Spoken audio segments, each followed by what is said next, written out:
Hey, it's you, man, from KC95 here. Good evening and welcome to Toasted Tavern. Your host, Scott Tobin, and the man called Wags are ready to bring you the night in sports. So pull up a stool, grab a drink, and let's get toasted. And good evening. Yes, a little bit earlier in the evening tonight for our regular Toasted Tavern listeners. We are on tonight at 6 o'clock. Some obligations have come up in our lives that we had to shift some things around. And honestly, it's the first time we've been with you in about 2 weeks now because of those same kind of obligations. But we knew we had to get out and talk to you guys tonight because big stuff going on in the world of St. Louis sports. We'll get to that in just a little bit. But Scott, it's good to see you, man. Scott Tobin joining me tonight. And it's good to see you. It's been a little bit, but good to see you're happy, healthy, and still rocking the Cardinal gear. Yeah, man, you got to be rocking the Cardinal gear. There's good things going on in baseball, but we'll get back to that in a second. But yeah, man, I'm doing good. The weather's nice. I feel good. It's starting to feel like summer in St. Louis. How about yourself? How's everything going on in your neck of the woods? Going great. Had a great Memorial Day. Hope you guys did as well. I got to hang out with some of my family. My parents and sister were down in Florida for a volleyball tournament. So it was just me, my brother, my sister, and some of their kids hanging out, which was really, really a lot of fun, actually. And then we got a chance to go see the new Top Gun movie, which if you haven't seen it yet, it's a must-see. It's a really, really good movie. I definitely enjoyed it. Not sure what I was expecting out of it, but it was really, really good. Probably. And I'm saying this with the full caveat that I'm a big Marvel fan. So far, it's the best movie I've seen this year. I keep hearing that. I'm going to go see it on Sunday, so I'm looking forward to it. Still a huge fan of the original, so I'm anxious to see it. Well, I'll spoiler warning a little bit. It's not really like going to ruin the movie, but this one starts pretty much the same way as the original one does, so nice. You'll get a really good kick of nostalgia right off the bat. It was awesome. That's awesome. Yeah, I'm looking forward to it. I'm going to go see it in IMAX, too. Biggest screen I can. That is awesome. Yeah, we saw it at the Chesterfield big screen, and it was good. I mean, you have to see – it's one of those movies you have to see it in the movie theater. There's a lot of them that you can go, okay, I can watch it at home with a good sound system. But that one right there was one you have to see in the theater, and to see it in the biggest screen you can is definitely worth it. Yeah, I'm excited, man. I can't wait. Well, hopefully after let's see. Are you going to see it in the morning, or are you going to see it in the evening on Sunday? It'll be late afternoon. Okay. So hopefully that means you'll be celebrating 4 victories by the St. Louis Cardinals at that point, preparing for a 5th, because yes, did I say 5? 5 games in the course of 4 days? That I did. The Cardinals are in Chicago for 5 games here over the next 4 days. And nothing scares me more than the Cardinals going in to play games at Wrigley Field. And a majority of them being on national television doesn't make it any better. But it is what it is. We get a doubleheader on Saturday. We've got some really, really good pitching matchups lined up outside of this doubleheaders, because both teams have not yet determined what those starters are going to be, and that's going to be based on bullpen usage and things over the next couple of days, plus who they can call up, who they want to call up, all of that. There's a lot of fine metrics that are going around that will eventually decide the doubleheader starters at that point. But before then, we've got a couple of really good pitching matchups and some really good games. But first up, before we get into that, Scott, what is your gut take on a 5-game series in 4 days at Wrigley between the Cardinals and the Cubs? Because it scares the hell out of me. It's another good test for this team, man. They should be feeling really good about themselves. Everybody said that homestand that we just went through was going to be a big test for this team. You had the Blue Jays, the Brewers, and the Padres, 3 really good teams. And the Cardinals came out of there 6-3. You split the 2 games with the Blue Jays, you split the 4 games with the Brewers, and then you sweep a San Diego team that, yeah, they don't have Tatis Jr., but still a really good lineup with Manny Machado and Eric Hosmer and all those guys. And the Cardinals held them to 7 runs in the 3-game series, I believe, something along those lines. I think it was 7-2-3. 7 runs. Yep. Yeah. So, I mean, great job by the pitching staff. I was a little nervous considering Packy Naughton started one of those games against the Padres, but he did really well. And then Adam Wainwright was vintage. Adam Wainwright is on Tuesday night. It's a shame that he didn't get the win. He goes, you go 7 innings, get 10 strikeouts. He had a 2-hitter. Unfortunately, Giovanni Gallegos couldn't hold the lead, but the great Albert Pujols showed himself once again. And I'm going to tell you what, man, being at that ballpark, there was no doubt to anybody left of the 35,000 people that were still there when Albert walked to the plate in the 10th inning that game was over.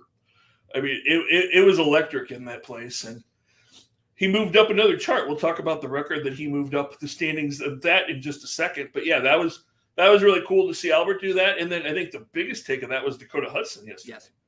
He goes out, has a rocky first inning. Harrison Bader made a diving catch that saved a couple of runs and ended that inning after, he gave up a run and 4 hits. Then Dakota decides, okay, I got out of that with just giving up 1 run. I'm going to retire the next 18 batters in a row. And Nolan Arenado broke out of his slump against the Padres the last couple of days. He had a rough May, but started off June the right way with 3 hits and a homer and 3 RBIs yesterday. And the Cardinals were able to win it, although it was a little iffy in the 9th inning.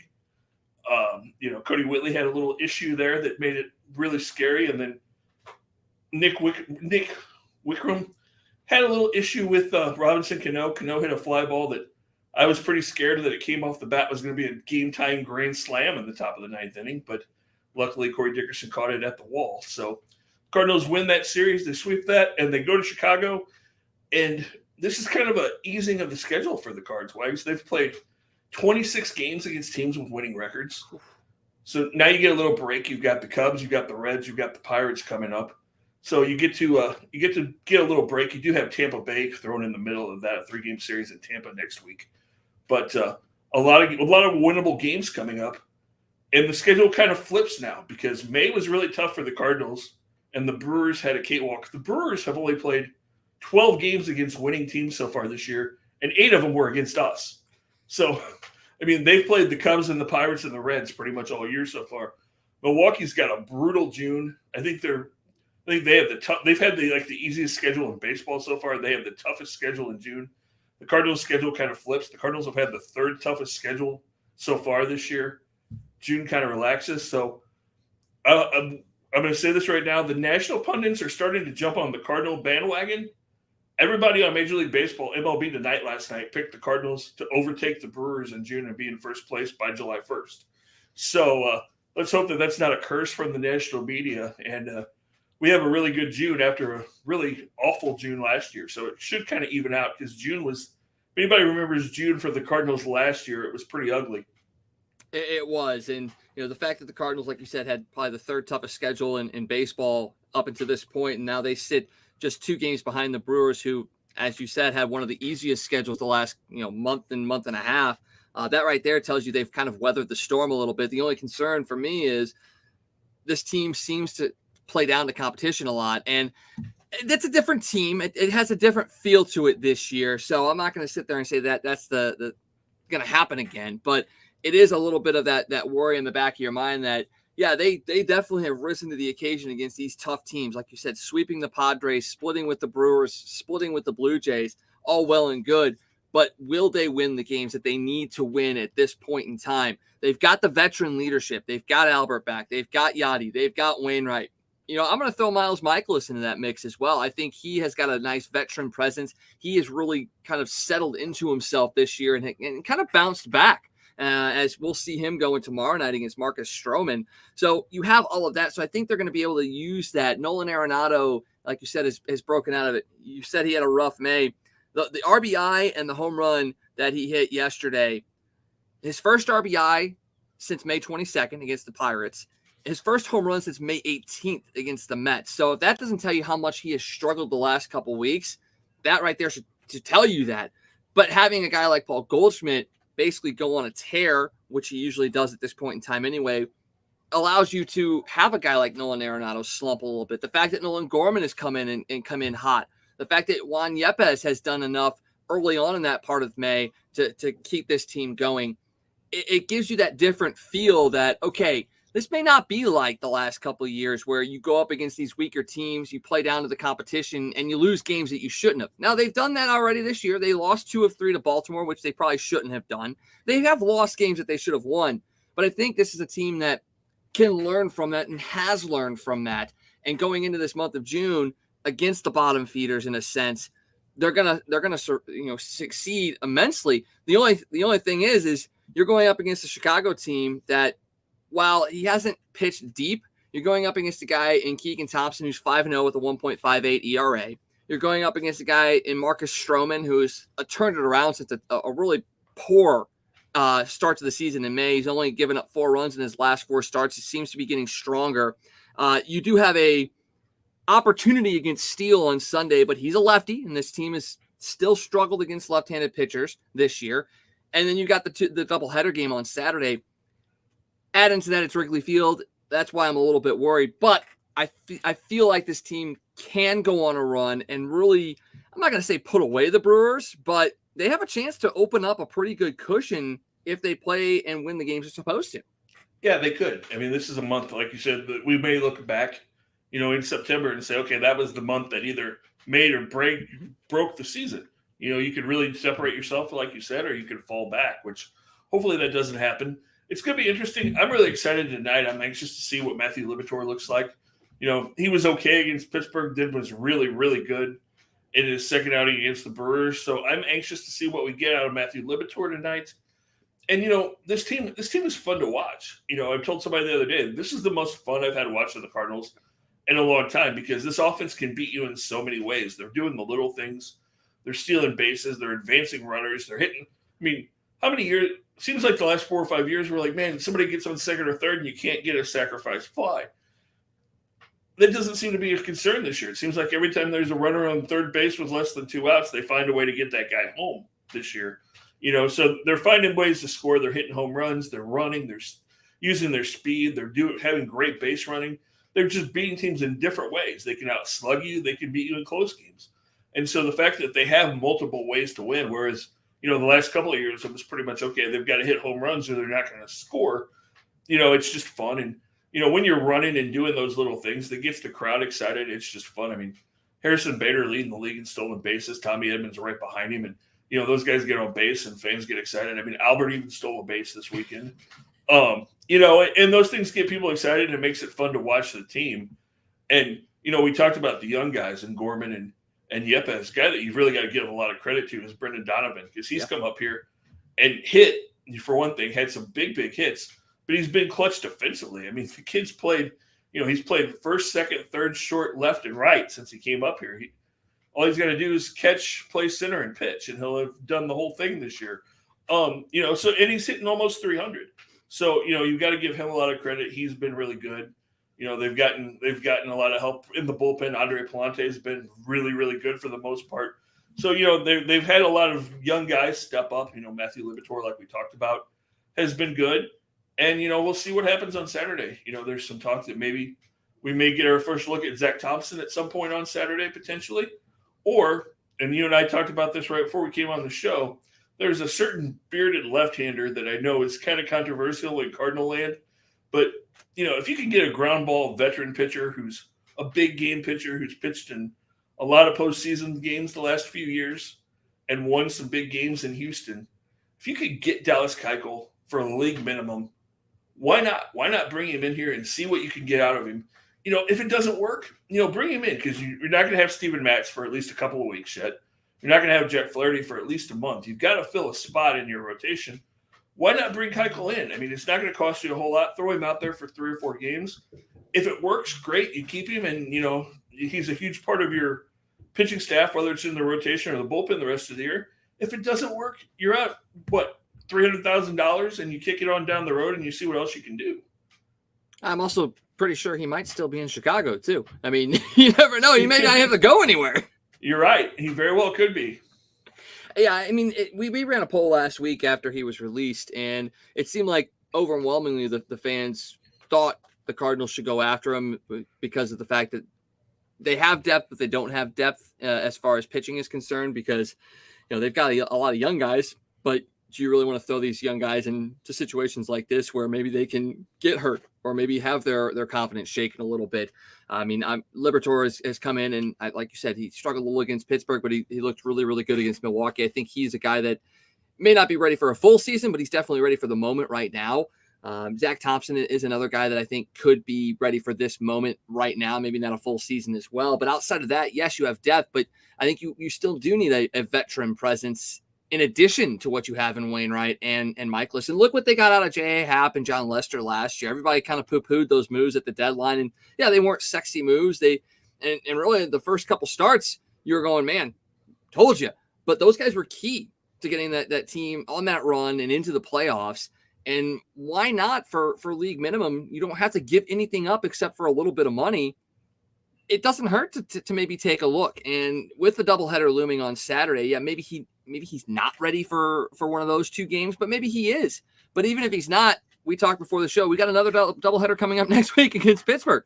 So you're going to have a pitcher ready to go. So it may not be this weekend doubleheader, but having a guy like Keuchel here could be what they need for next week. Now, granted, you look at his ERA the last couple of years, it hasn't been great. He's about 2 years removed from the 1.99 ERA he had in 2020.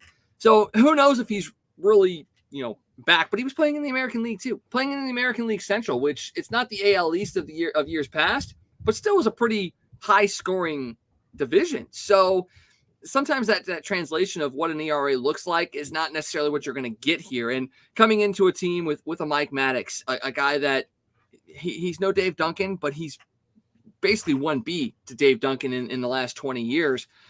Maybe it's something that, he can come in and maybe fix something mechanically, or just, put the claw on there and fix them, and comes in, maybe he gives you 3 or 4 starts, and maybe that's all he gets. But if that gets you to maybe a Jack Flaherty coming back, or maybe a Steven Matz getting back into the rotation, or giving Zach Thompson a chance, and Liberatore to an extent, a chance to kind of continue to flourish while not depending on them to go 7-8 innings, maybe that's what it takes. And maybe that's all Keuchel is going to be here for. But you kind of have to look and see about maybe making that move. I think so. You know what I was thinking about today? And the Cardinals, like you said, they have a history of going out and bringing in these veteran guys. Happened Lester, of course, last year. You can go back years ago and talk about guys like Woody Williams that they went out and got for nothing. The trade they made for Darryl Kyle, when everybody said Darryl Kyle was washed up. But I think the example that I would go to, if anybody remembers, in 2006, the Cardinals won the World Series. It was about this time of the year that there was a pitcher in New York that everybody said, oh, his ERA is horrible. He got released. He's no good anymore. He's washed up. Nobody wants him. Cardinals went out and signed him to a minor league contract. And you might remember a guy named Jeff Weaver. He was pretty big for the Cardinals. They don't win a World Series without him. Maybe Dallas Keuchel, you bring him in here. The White Sox team, that's still a young team. You bring him back to you bring him to the National League. You put him with the team, you give him Yachty to throw to. You have him around Wainwright. You have him around Michaelis. You have the defense. He's a ground ball pitcher. You've got Goldie and you've got Arenado. And that leadership in that clubhouse, it may make all the difference in the world. You never know. All of a sudden, do I think he's going to have a 1.99 ERA again? No. But, maybe Dallas Keuchel comes in here and just pitching in front of that defense and that clubhouse could be the change he needs, that he ends up being a key cog to this team down the stretch. You just never know when you get an opportunity like that. And I think you need to at least try to bring him in and see what you can get out of it. Yeah, I mean, just running down what he kind of went through this year. He started off against Seattle, pitched 5 innings, gave up 3, got the win in that one. So, I mean, that was a pretty good start. And then that game against Cleveland, 10 runs allowed, 7 of them earned, and just an inning pitched. That really kind of ballooned his ERA at that point. But then, then he faced against the Royals, didn't give up an earned run, gave up 2 runs, but in 4 innings. 4 runs against the Angels on May 1st, 2 against the Red Sox, shut out the Yankees for 5 innings back on May 14th. And then he gave up a couple of, 6-run games against the Yankees, against the Red Sox, and just 6 innings pitched. So, not a great last couple of games, but there were flashes this year of him being not a dominant pitcher, but a pitcher that can get you 5-6 innings. And that's kind of all the Cardinals need, I think, at this point for these doubleheader games that are coming up, and really just to kind of get there. Because as you said, the bullpen for the most part has been relatively solid. Palante has been great. He picked up the win on Memorial Day, picking up after Packy Naughton. Gallegos has blown 3 saves this year, but he's done okay here and there. I mean, if you can get him out of high leverage situations for a little bit, maybe get his mind right, that might be a good thing. Ryan Helsley has looked good, looks to be the closer right now. Maybe Jordan Hicks coming back in the next couple of weeks back into the bullpen might help things out a little bit there as well. Whitgren has been solid for the most part. Even Verhagen came in and pitched yesterday and pitched well. So if you can get a guy that can give you those 5 innings, and then you can turn it over to a bullpen in a consistent manner, You know, if you know that this guy's getting the 6th, this guy's getting the 7th, this is the 8th, and this is the 9th, I think it definitely helps. And if you got a guy that like Keuchel that can get you to that point, why not take a flyer on him? And if you're not going to bring up the young guys, which is okay, you got to go out and maybe make one of those kind of moves right now. Yep. I think that's the smart move, but see what Mo decides to do here in the next few days. As Keuchel did clear waivers yesterday, so he is available for anybody who wants to make the deal. I mean, if you look at it, I mean, who could be in the market for him? I mean, the Yankees and the Mets are teams that have been thrown out there. I mean, any team will take a flyer for a league minimum on a guy like Keuchel, but are there any guys that really, teams stand out in maybe pursuing him? I mean, when you look at what the national media has all said, they immediately said the Cardinals are the perfect landing spot because he's a ground ball pitcher in that defense. The Yankees have lost a couple of pitchers. They could be interested. A team that might be interested now is the Brewers because they've lost 2 of their starting, Brandon Woodruff and Peralta, both on the disabled list. So Milwaukee could be interested. You definitely don't want him to end up going to Milwaukee and then all of a sudden he find it and be the savior up there either. So you got to look at it that way too. So yeah, there are some teams, like you said, the Mets would be interested. The Yankees would be interested. Houston may be interested. I've heard some rumors that, maybe going back to his old stopping ground down there. So we'll just have to see. He is from Arkansas, though. I think he grew up a Cardinal fan, so that could be a deciding factor as well. You never know. Tug at the heartstrings. Your last team is the one that you grew up watching, and then if you're successful in that endeavor as well, it makes it that much sweeter for sure. Yeah, absolutely. And if he is a Cardinal fan, to have a chance to play with Yachty and Albert and Waino and all of those things, you just never know. So we'll see what happens, but I'm sure there'll be a decision here in the next few days, one way or another, with him. Oh, yeah, it almost has to be. And it's a shame because you bring up a bearded lefty and a guy that played for the White Sox, too. It's a shame that we never got a chance to see a guy like Mark Burley in a Cardinal uniform, especially with his connections to the city of St. Louis. And it almost felt like he did at one point want to play here, and it just never seemed to work out. It is a bit of a shame we never saw Burley in a Cardinal uniform.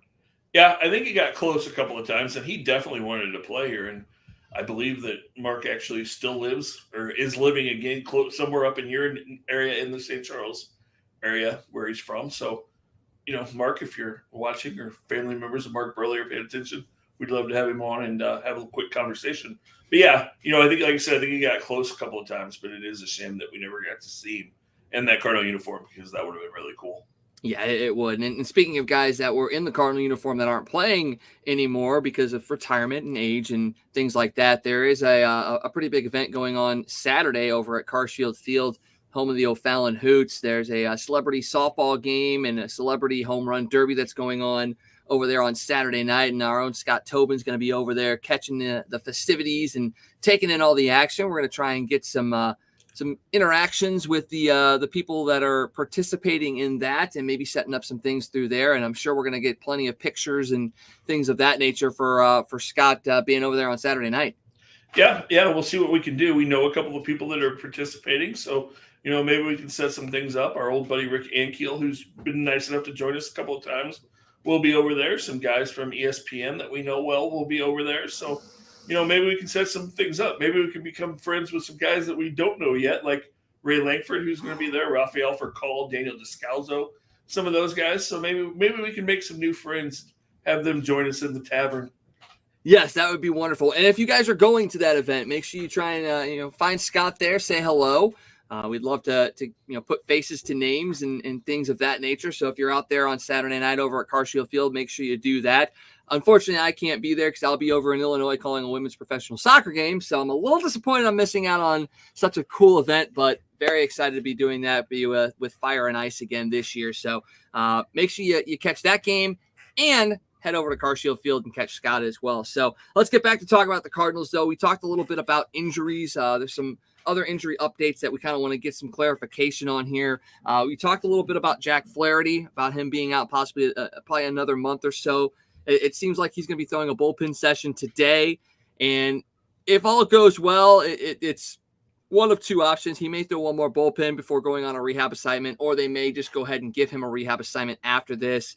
It feels like we might be getting a little bit closer to an established timeline on Jack Flaherty coming back. And I hate to use the terrible cliche that everybody uses at this point, but it's one of those, making a trade without making a trade kind of things with him. And I know that gets into your gut as much as it does mine, because I know we're going to be hearing that so many freaking times when this does happen. But to be able to get a guy like Jack Flaherty back, probably around the All-Star break, maybe a little bit after, it would be a good thing for the Cardinals to have. And I think the way things are set up right now, it might be good for Jack Flaherty too, because he doesn't have to come back and be the ace. He can continue to work himself back into shape and into form for a playoff run, because you've got guys like Wainwright pitching well and Michaelis pitching well. And if you can get Hudson to repeat the performance he did yesterday, it just gives you 3 guys at least that can allow a guy like Flaherty to kind of slowly work himself back up and not force himself to go 7 innings right off the bat.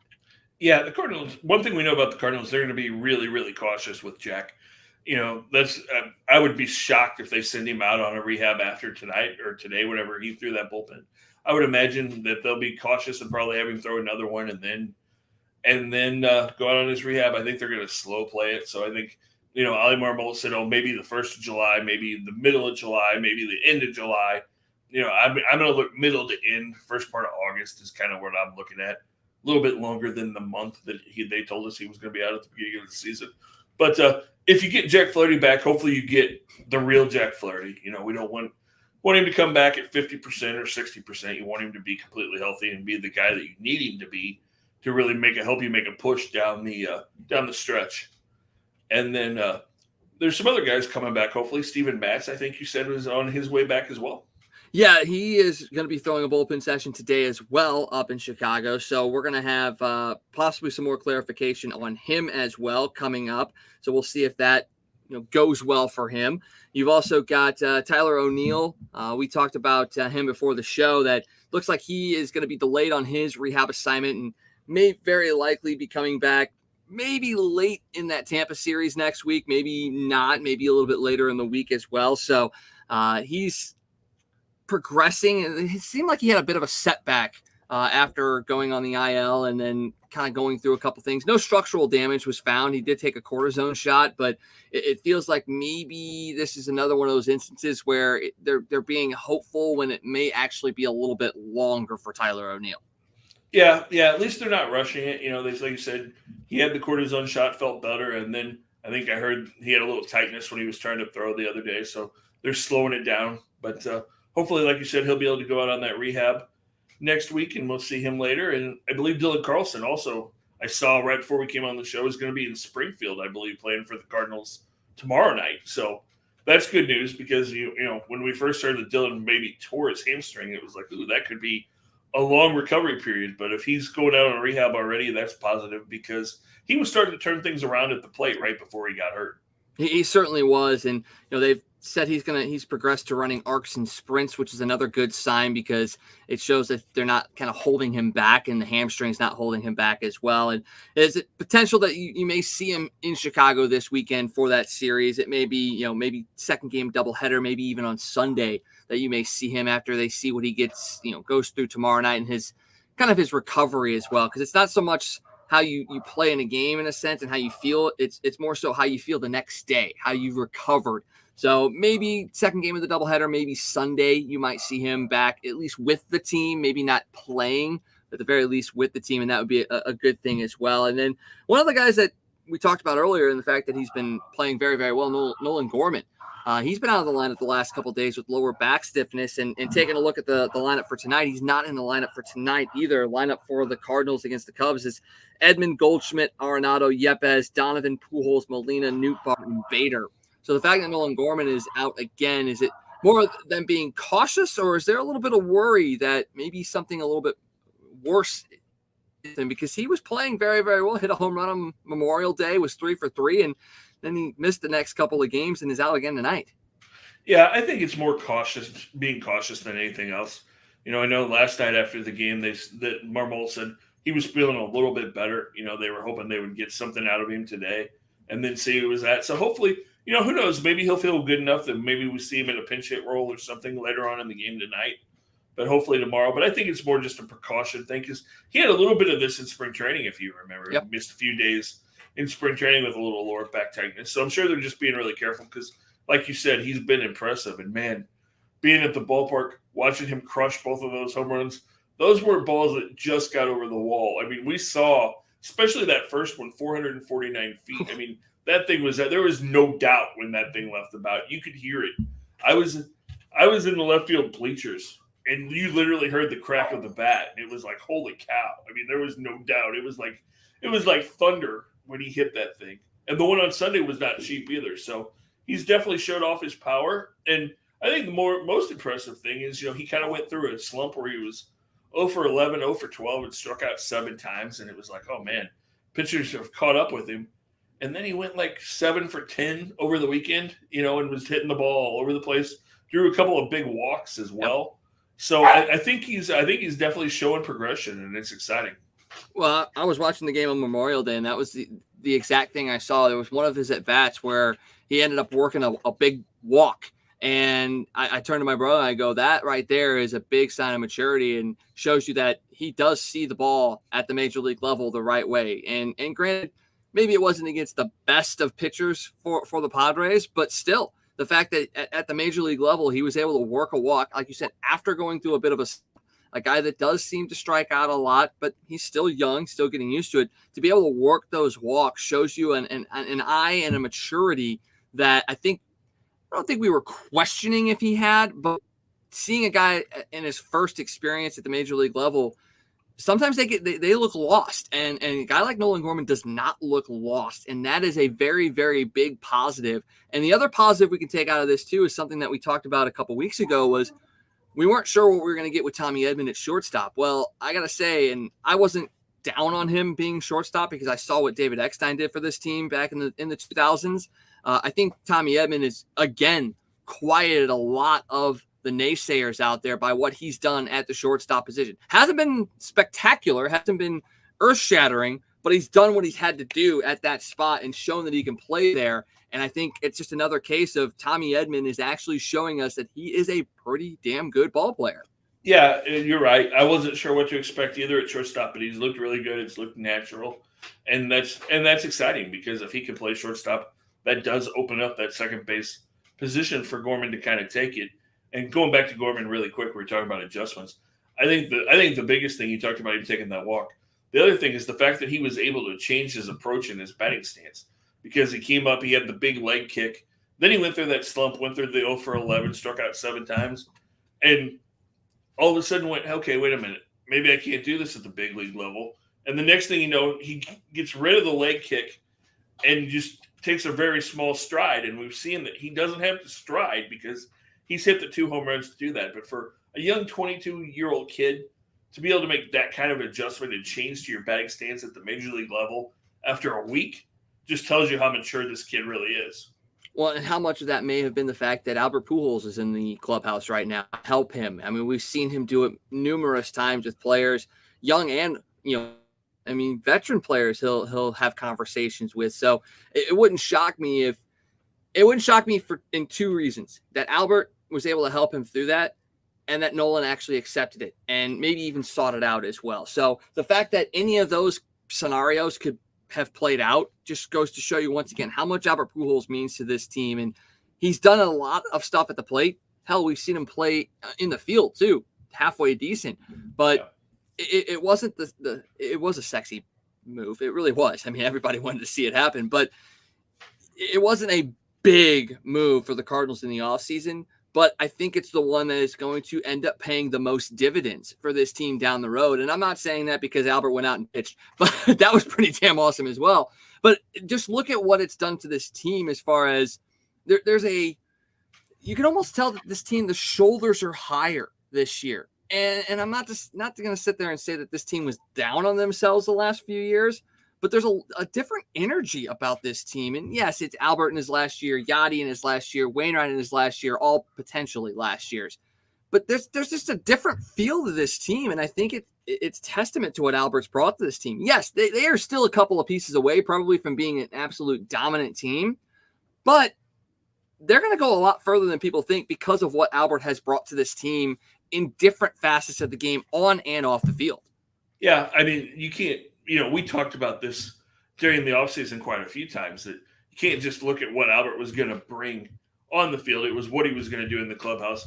Hoping guys, we've heard Dan McLaughlin mention numerous times that Juan Yepes has just been like a sponge right at the side of Albert Pujols pretty much every second and listening and learning. And I'm sure that everybody's doing that. And don't think that just the kids aren't doing it. We heard Nolan Arenado profess his love for Albert Pujols last offseason and say he was his favorite player. Don't think that Nolan's not talking to Albert. Don't think that Paul Goldschmidt's not talking to Albert.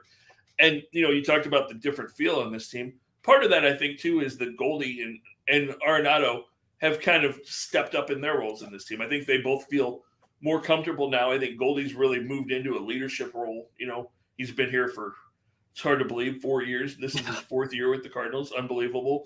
Nolan's in his 2nd year. I think they both feel more comfortable. I think they feel more like they can, kind of voice their ideas and be kind of a voice and leaders on this team now.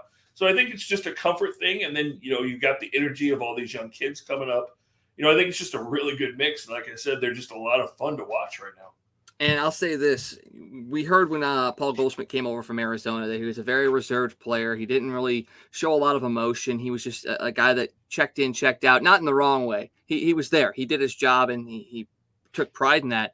But I've seen more emotion in him this year than I've ever seen with Paul Goldschmidt. And I'm loving it because it definitely, once again, shows you the comfort level that he has here, what he has built relationship-wise throughout the area. He took a curtain call. I don't think Paul Goldschmidt would have ever taken a curtain call in Arizona if that were the case. He's taken a curtain call here. I never thought I was going to see that. And the emotion that he's shown this year has been awesome. And once again, you can give that, it's a testament to what Nolan Arenado's brought here, the young guys, what Albert's brought here, what the city of St. Louis has brought out in a Paul Goldschmidt. The comfort level for him has been immense, and that's why he's on his 20-plus game hitting streak right now. Yeah, I mean, you can tell the Goldie's just having a lot of fun. And I think we're finally seeing, the last couple of years, everybody said he's not quite the same Paul Goldschmidt. He's not hitting the ball the opposite field as much. I think he finally feels comfortable, and we're finally seeing the hitter that he was all those years in Arizona he's been really good here, don't get me wrong, 30 home runs.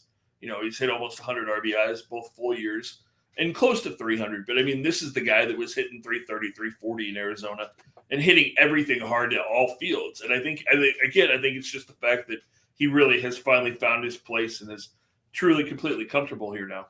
I think you're 100% right. And one final note here in the world of baseball, we'd be remiss if we didn't mention that today is Lou Gehrig Day. So a big celebration day as far as that and helping out ALS chapters as well. We want to mention that if you want to support the St. Louis Regional ALS chapter, tickets for June 13th, proceeds from that. There's going to be a special ticket offer for that. Make sure you get those tickets to help support the St. Louis region of the ALS Foundation. And it's Lou Gehrig Day. They're celebrating that all across Major League Baseball today, including up in Chicago. So a big thing that a lot of us don't think about. We talk about, the different ailments and stuff that go on. We have, Mother's Day, it's fighting breast cancer, Father's Day, testicular cancer, all of those things. But having a day for Lou Gehrig to celebrate his life and his career, and also to once again shine light on ALS as well, is something we definitely want to be talking about. So make sure to get your tickets for the game on June 13th as well. That'll be against the Pirates. Absolutely. Like you said, ALS doesn't get talked about nearly as much as it should because in my mind, I don't think there's any, cancer is horrible. All diseases are horrible. But what people that get ALS have to go through is just, in my mind, it's about the worst thing that could happen to you. Yeah, 100%. It's not, you never want to have disease anyway, but to have a one like ALS is one that is scary to even think about. So for all those that are fighting the fight against ALS, we support you, and make sure you get your tickets for June 13th to help the St. Louis region of ALS as well. All right, let's jump into some hockey talk real quick. We didn't get a chance to reflect on the end of the Blues season. They did fall to Colorado in 5 games, in 5 games, 6 games. I forgot they won that comeback game in Colorado. They ended up winning more games in Colorado than they did at home this season in this series. So it's a little obviously Jordan Binnington being injured by Nazem Kadri really hurt this team.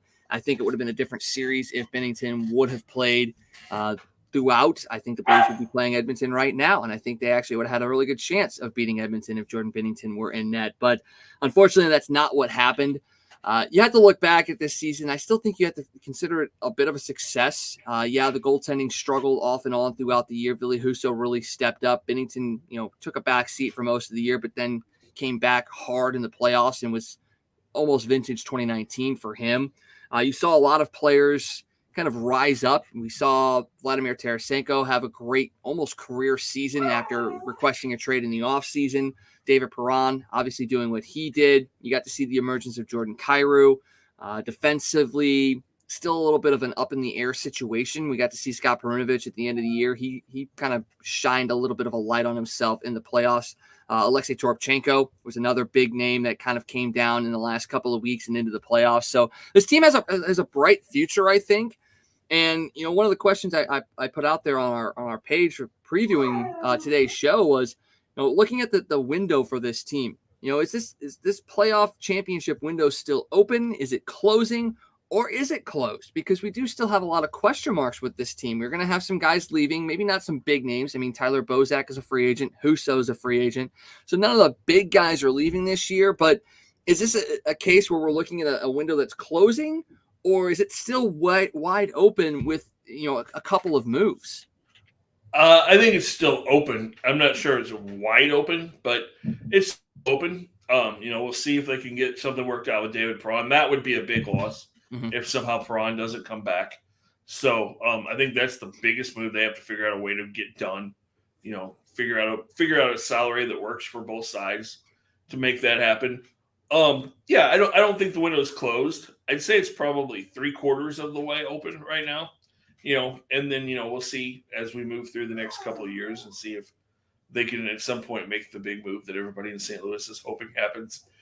With the kid that's playing in Canada, we won't even say his name right now, but we'll see. We'll see if the kid from St. Louis gets to come home in the next couple of years.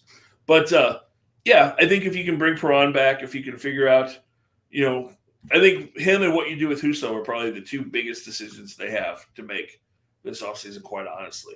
Yeah, and I look at it and I go, I don't think Husso's coming back next year. And it's not so much that I don't think the Blues want him. I just think that he's going to end up costing too much because, with what you're paying Jordan Binnington right now, you obviously aren't going to pay northwards of $10 million between your two goaltenders. I mean, Binnington's making $6 million. So, I think Husso will probably get something in the 4.5 range. Now, granted, he didn't wow people with his playoff performance. Yes, game 1 against Minnesota, he gets the shutout, but outside of that, gave up at least 4 goals in every game after that. So he's not a guy that really wowed a lot of people, but he did show a lot of potential in a team like Toronto, which I don't know if they're going to move on from Jack Campbell. He's a free agent this year. He did a lot of things well for the Maple Leafs this year. Arizona is a team that could possibly make a little bit of a run. Obviously, his connection to Davidson over there, or to Armstrong over there, is a part of that. He could want to pull a guy like Billy Husso into his team.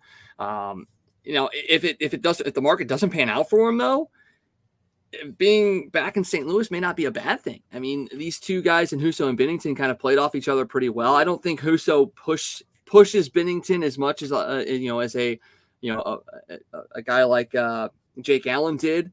I don't think that Husso has that in him. Not in a negative way. I just think that Jake Allen is a bit of a bulldog.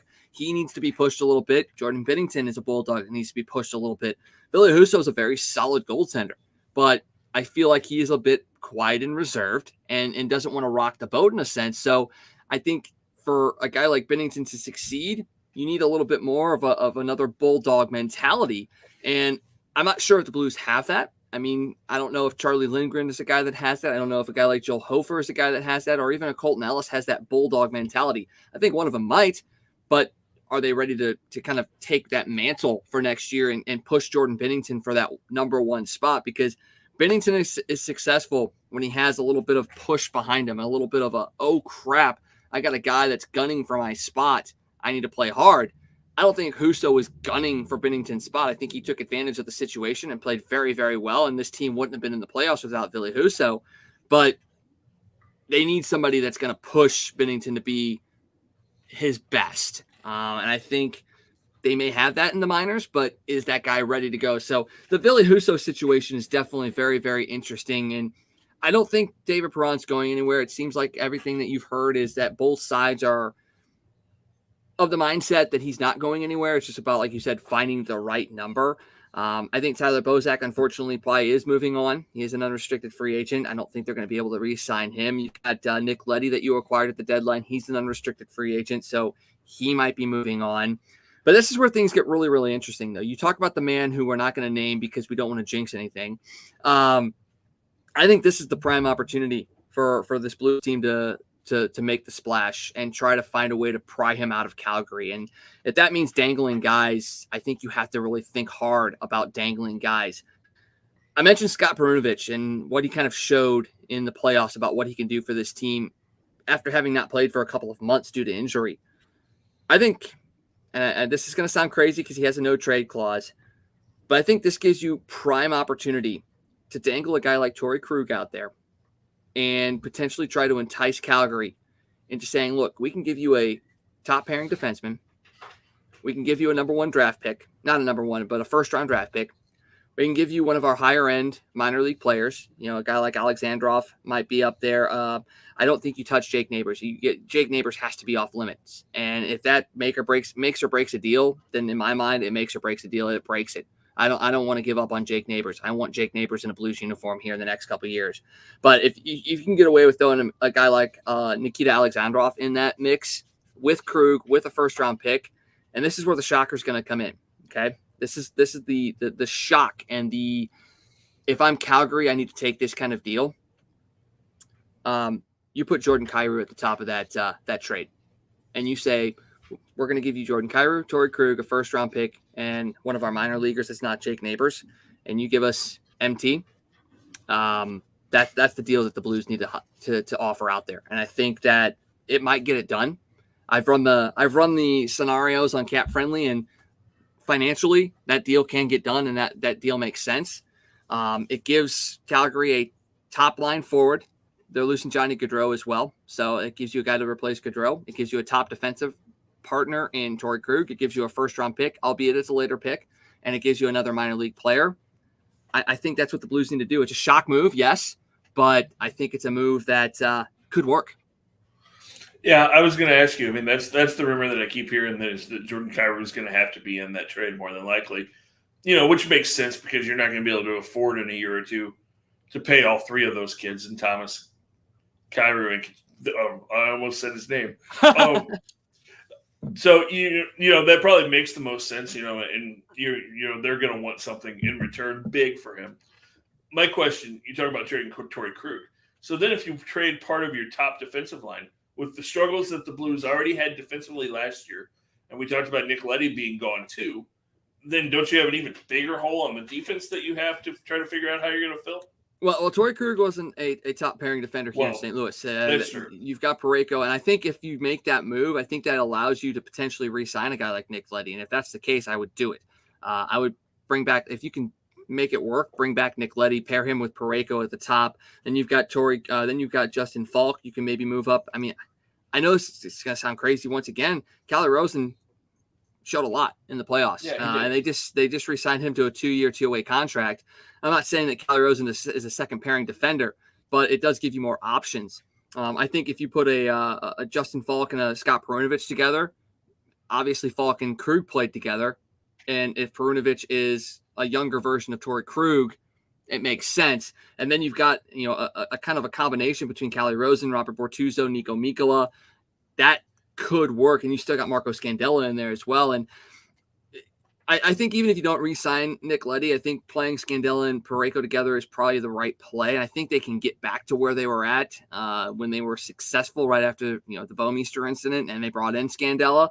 So I'm not going to sit there and say it's a linchpin that you have to re-sign Nick Leddy, but moving Torrey Krug, I don't think necessarily destroys what this team does defensively. It does weaken them just a little bit, but once again, we talk about the thing that really has plagued the Blues defensively is it's not the fact that they don't have guys that can play defense. It's the fact that they have lost a lot of length in the defensive zone.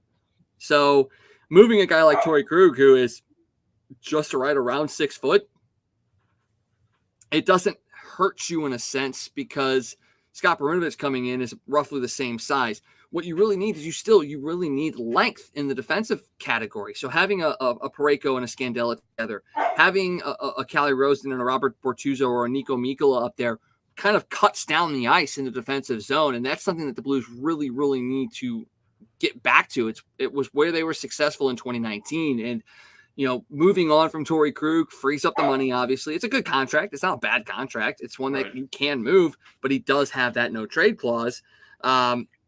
So it is tricky. It is very, very tricky. But I think moving him doesn't hurt them as much as you think. There's other factors, I think, that you have to kind of play around with when it comes to pairings. It's more matchup driven than I think it is about who you have. Okay. I just wanted to get your thoughts on that. Yeah, it's a very interesting offseason. Don't get me wrong. It's going to be very, very interesting to see how things play out in the NHL. And I think you're right. I think 3/4 of the way open is the window right now. If you get the guy we aren't going to talk about, I think it flies it wide open for a longer period of time. But you do have a lot of question marks coming up again after next season. Tarasenko's up, O'Reilly's up. You've got a couple other players that are up. What do you do at that point? There's a lot of things that you're going to have to look at. I think next year is a big, big year for the St. Louis Blues. It's going to determine their next 5 years, how they play out next year for sure. Think there's any chance that they talk to Ryan O'Reilly to try to get something done this year before you get to that free agent year? I think conversations are had, yes, but I think Doug Armstrong's going to be very, very careful with this one. Not because I don't think O'Reilly deserves another contract and doesn't deserve to be here.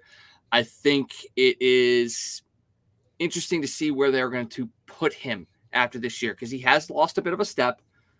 He is more of a defensive-minded guy, but you need my boss at work today and I were talking about this exact thing. You need a guy like Ryan O'Reilly to win defensive draws because this team doesn't have another guy that can win defensive draws as much as he does. So it's once again, it goes back to matchups. Craig Berube talks about he doesn't have a top line. He doesn't have a second line. He has 4 lines.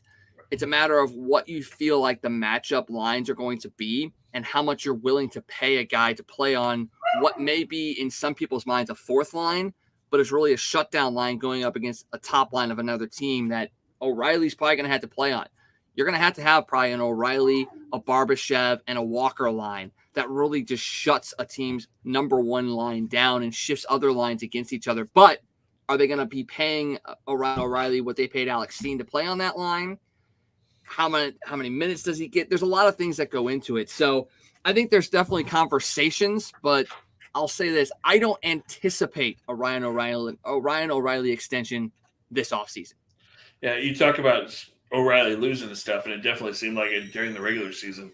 And then you see what he did in the playoffs, and it's like, oh, there's that 2019 Ryan O'Reilly that showed up again. So, do you pay him for what he brings in the playoffs? I mean, because where would the Blues have been in the postseason if it's not for David Perron and Ryan O'Reilly?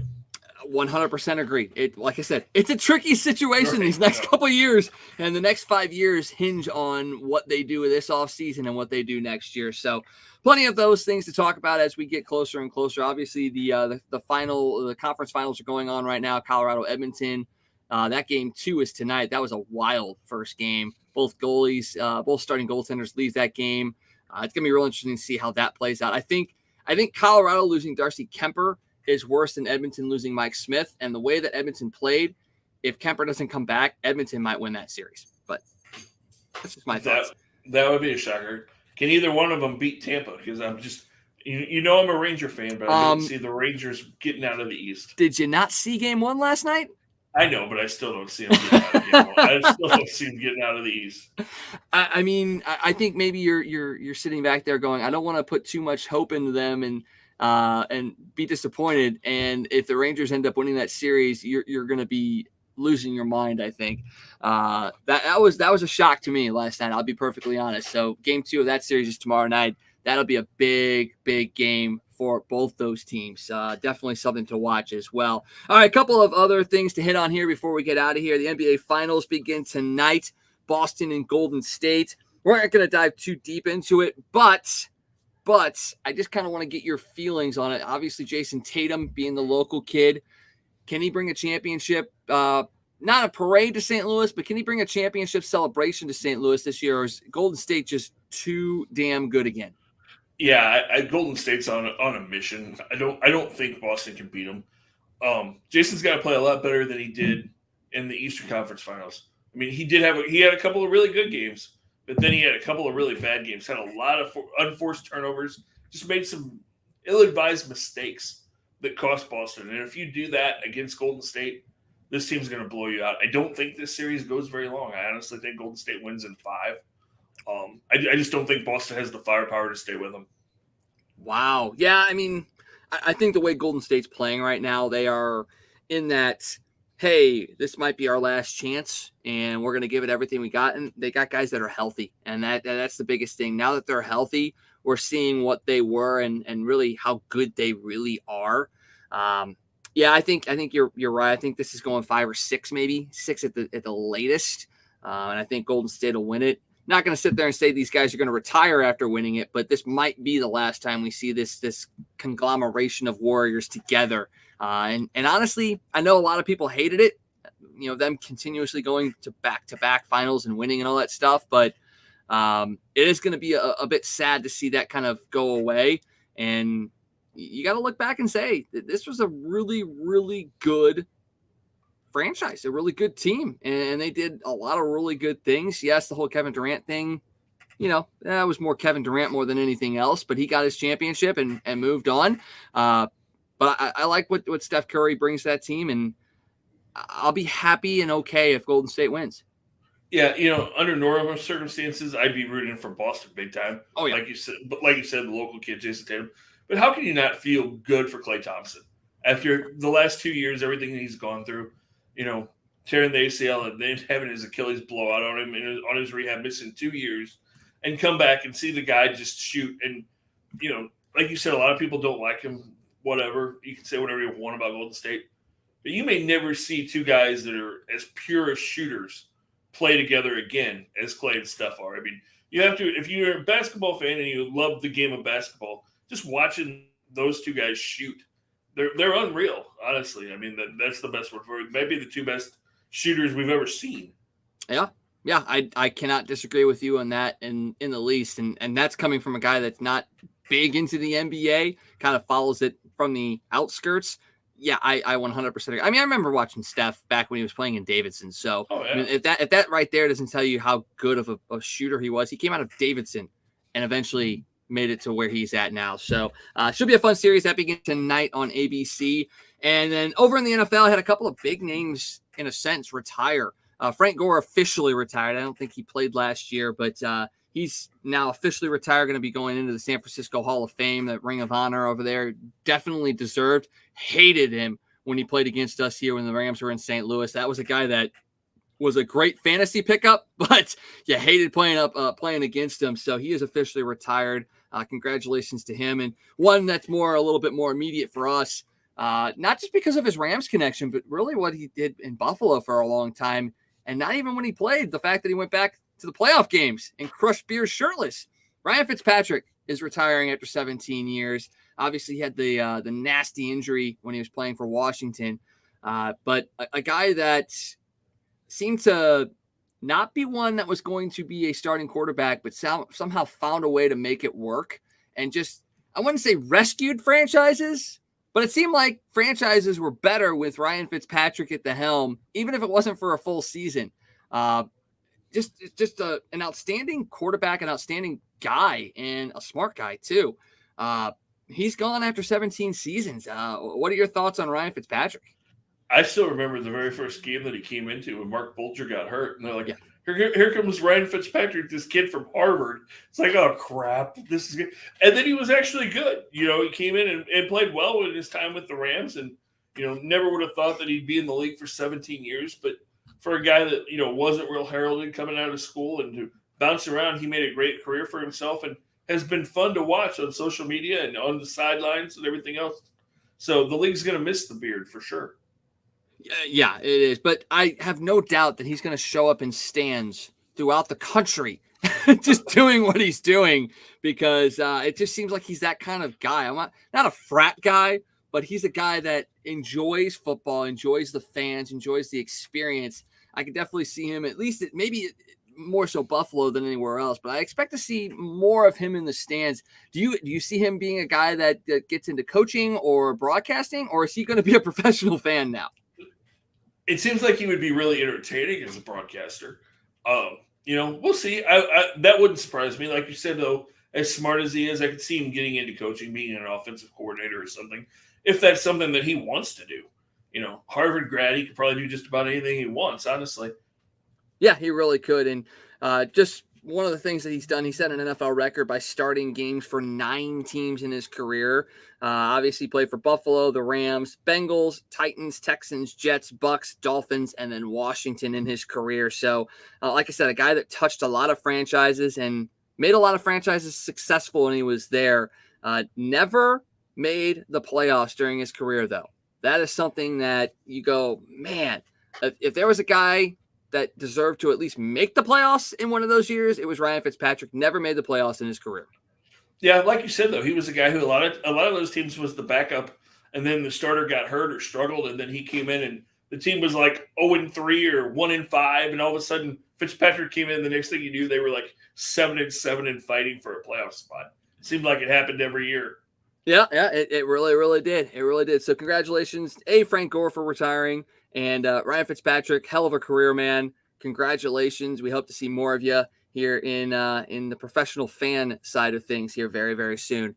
All right, Scott, we're getting close to first pitch between the Cardinals and Cubs. You got anything else before we head out tonight and hopefully catch a winner in Wrigley?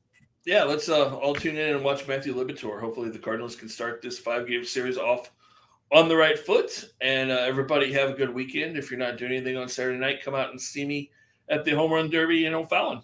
Yeah, make sure you get out there and support the local teams and the local celebrities that are going to be out there as well. So, all right, well, thank you guys for joining us. I know it was an early start. We wanted to get this in before the Cardinals series began with the Cubs. We'll be back with you guys some point next week. I think we're going to have some free time opening up, so you'll be seeing our pretty mugs here very, very, very soon in the near future. We'll recap what's going on in the world of baseball and anything else that may drop in that time frame. For Scott Tobin, I am Wags. Thank you guys for joining us. Have a great weekend, a safe weekend. We'll see you guys next week. Hey, it's you-man here from Casey. For all your sports news, catch the Toasted Tavern with Scott Tobin and the man called Wags, weeknights at 9 p.m. You can follow Toasted Tavern on Facebook, Twitter, Instagram, and YouTube. Let's get toasted.